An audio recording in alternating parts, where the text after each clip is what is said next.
Ang Biblia po, ang utos ng Diyos. Ang Diyos ay invisible God. Isa sa pinakamalaking hamon sa buhay ng tao, yung sumamba ka sa Diyos na hindi mo nakikita.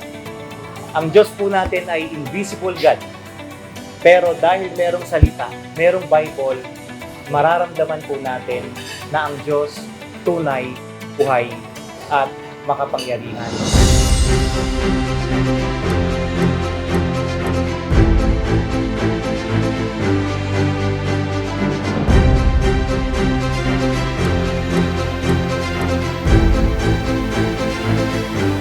This year, sobrang napatunayan natin how faithful God is, how wonderful His promises are, and yung faithfulness niya sa pagdinig ng ating mga panalangin.